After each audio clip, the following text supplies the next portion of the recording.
Back to the series that I'm calling Ancient Wisdom, Modern Life, where we explore ideas from the Torah, from our scholars, in order to really inform how we live our life today. So we've been reviewing Rabbi Sacks's Letters to the Next Generation. We're on letter 6, where Rabbi Sacks shares 21 different ideas from Jewish wisdom that help us live our life better. We've covered ideas 1 through 14, and I will link the 2 videos here.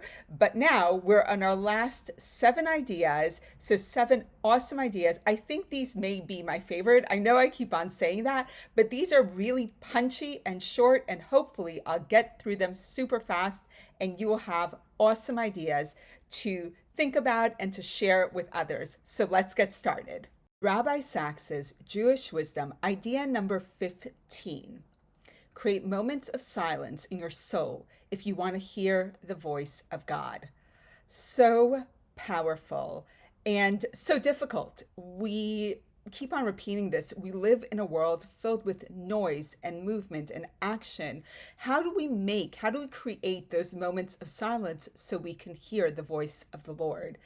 Judaism has that built in. Judaism knows life is busy. Even prior to modern technology, you filled up your time. It was always busy. Thus, Shabbat. Shabbat is that inbuilt day of rest. Judaism created that day of rest. Before Judaism introduced the Shabbat to the world, there was no concept of a day off, a day of rest, a day to reconnect, the Sabbath, a day to reconnect with God, to reconnect with your family, but most especially with yourself. In that reconnection, in that silence, you can hear God. And how do you do that? There's a writer called Abraham Joshua Heschel. Sorry, I'm losing my voice. And he wrote this beautiful book on Shabbat. And in it, he says, the realm of Shabbat, the goal is not to have, but to be, not to own, but to give, not to control, but to share, not to subdue, but to be in accord. If we could do all of that, if we can be and give and share and be in accord, we'll welcome silence and the voice of God into our life. When we do the opposite, when we're not there with ourselves, when we take and we don't give, when we hold on to everything for ourselves and we don't share, when we are in conflict with other people, we cannot hear the voice of God. The voice of God resounds in the giving. It does. It resounds in the giving. And therefore, create moments of silence in your soul if you want to hear the voice of God. Jewish wisdom, idea number 16. Be a fixer, not a blamer. Wise words. Let's break it down. Be the person who fixes the problem, not the one who blames others for the problem, even if you didn't create it. We live in a society where victim culture is applauded, and that's just not the Jewish way. It never has been. I believe one of the reasons we're here 3,500 years later is because we're an antithesis to the victim culture. We have been victims of atrocities throughout the ages, and yet we refuse to be the victims. We keep on fighting. We keep on coming up and saying, we deserve to be here. We are not the victims. And there's something so powerful in that. I want to share with you the idea shared by Professor Martin Seligman, who is the father of modern psychology. He says that optimism is learned. It's not just that is an optimistic person, you actually have to learn optimism. He did a test where he put a dog into a cage and there was a shock. This dog had the ability to leave the cage, and as soon as it was shocked, it left the cage. He puts another dog into a second cage, and in this cage, the dog is shocked and it can't leave. I believe no dogs were harmed. It was a tiny little shock. But because the dog can't leave, when it's shocked the next time, it just sits down and accepts the shocks. Later, the 2 dogs are put into 2 new cages. In these new cages, both dogs can leave without a problem. But the dog who had been unable to leave the previous time doesn't even attempt to leave. It has learned that victimhood, that victim culture, while the dog who knew there was a way out left immediately. It knew it could get out. It had taught itself that. And I believe, as did Martin Seligman, that you can teach yourself optimism. You can teach yourself happiness, and Judaism does that. It teaches you to be happy. We say it in our Psalms. This is the day the God created. Be happy and rejoice in it. We say that because we believe it. Every day is a miracle. Every day I'm alive in this world is a gift, and I'm going to enjoy it as best I can, even when things are going wrong. Jewish wisdom, idea number 17. Create the atmosphere you want to live in. So let me tell you the story of the Coca-Cola jingle that let me buy the world a Coke. It's a great story, and hopefully it'll help to highlight the point of create the atmosphere you want to live in. So in 1971, a folk song is written called Let Me Teach the World. I want to teach the world to sing. The next line is in perfect harmony. It's all about teaching and being together. So the advertisers, Bill Backer and Roger Cook and Billy Davis, so Bill Backer, Roger Cook, and Billy Davis are actually on a long haul flight. The flight is rerouted and they find themselves delayed at Shannon Airport in Ireland. And it's this forced layover, and everyone's emotions are heightened. People are angry, people are upset. But by the next morning, what these guys notice is that people are actually getting along. They're talking to each other, they're having a good time, and they're sharing a Coke.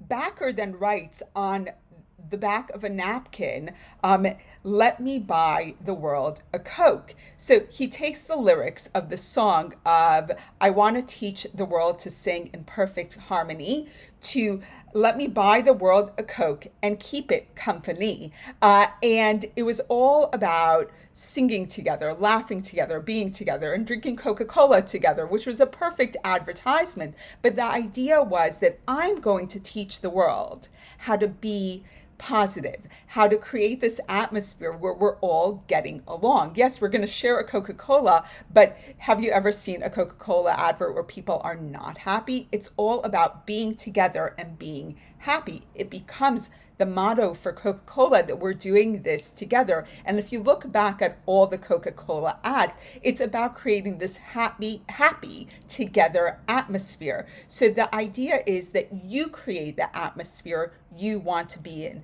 Be angry, be sad, and walk into a room that way. You set the tone.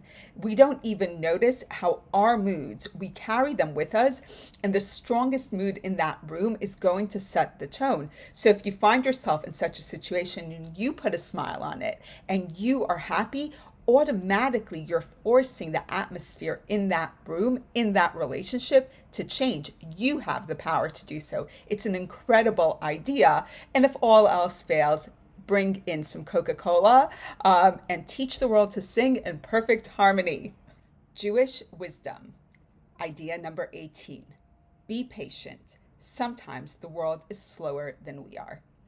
I'm going to slow down to tell you this one because this is one I actually struggle with tremendously. I want everything to happen yesterday. I have very little patience, and it's something that I have to work on for myself, but I know it's true. I'm sure we've all heard about the marshmallow test, where very young children are given one marshmallow and told that if they can wait, I think it's 5, maybe 10 minutes. I don't actually remember exactly how long. They're told that if they don't eat it immediately, that they will be given another marshmallow and then they'll have 2. But if they eat it right now, they won't get a second marshmallow. Had I been that child, I would have eaten it straight away. The take home from this test is that children who withheld instant gratification were more successful adults later on. They can slow down. They can appreciate that holding on to that marshmallow now means that they'll have a second marshmallow later and they'll double the benefits I would have eaten all the marshmallows, like immediately. You could have not stopped me. Nothing. Not just because I love marshmallows, but there's this fear that the next thing won't come. I can't seem to hold on to that idea of patience.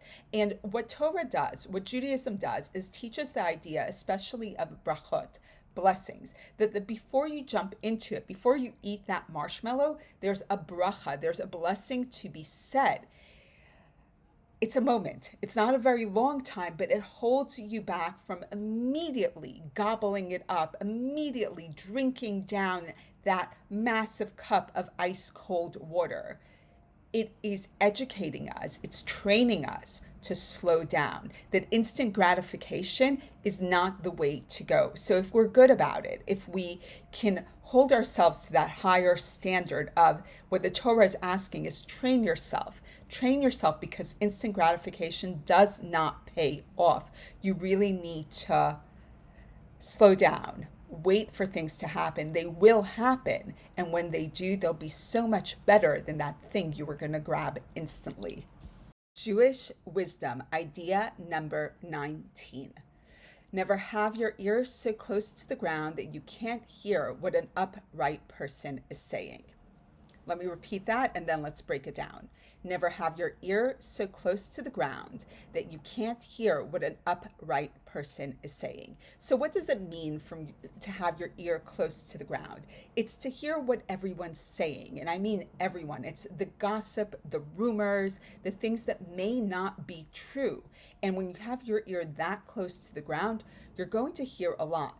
And it's not necessarily the best thing in the world. Rabbi Sachs advises us that if you have your ear that close to the ground, you won't hear what the upright person is saying, the person whose values actually decide for him what he does with his life. So Rabbi Sachs is warning us, if your ear is that close to the ground, you won't hear what the upright person is saying, because you're hearing only the bad things, only the gossip. So come on up.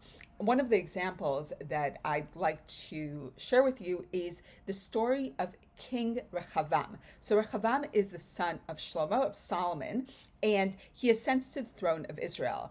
And he's facing this critical point. Any switch of monarchy is a critical point.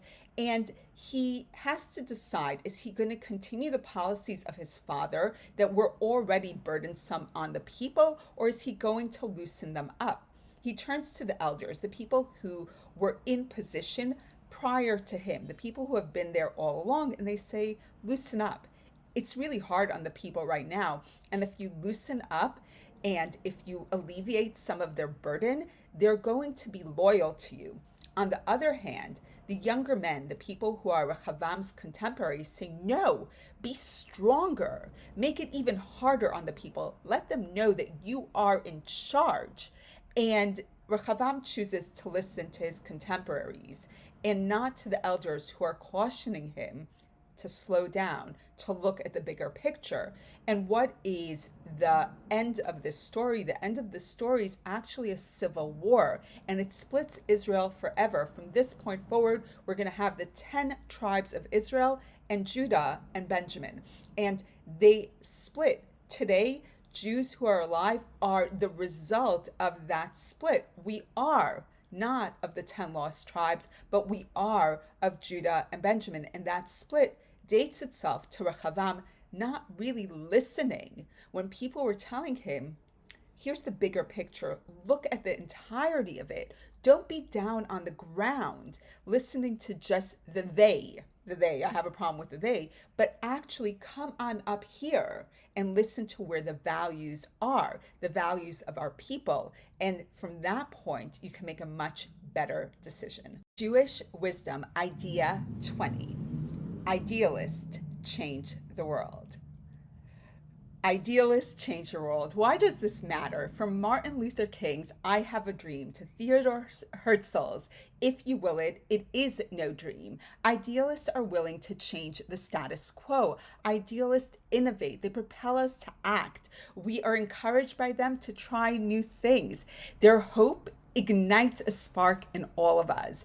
The realist and the fatalist, they see the world as it is. The idealist sees the world as it ought to be and goes ahead and makes those changes. So Rabbi Sachs tells us, be the idealist.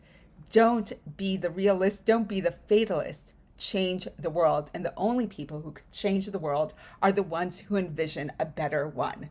Be that. Be the change. Be the idealist. Jewish Wisdom Idea 21. Be straight, be honest, and always do what you say you're going to do. There really is no other way to live. That's Rabbi Sachs's parting words of Jewish wisdom. Be straight, be honest, always do what you say you're going to do. That is the only way to live. There's really nothing else to add. Live a good life, be straight, be honest, and do what you say you're going to do. Let's review our last 7 Jewish wisdom ideas by Rabbi Sachs. 15. Create moments of silence in your soul if you want to hear the voice of God. 16. Be a fixer, not a blamer. 17.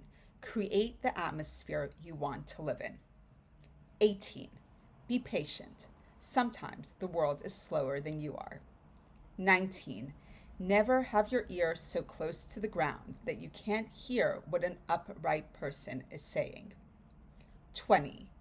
Idealists change the world. And 21.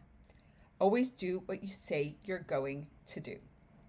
So I hope you enjoyed our 21 Jewish wisdom ideas from Rabbi Sachs's little pamphlet called Letters to the Next Generation. So I hope that with this channel and especially this series, I keep on being able to share with you new ideas for how to live our life well based on Jewish teachings. See you all soon. Bye.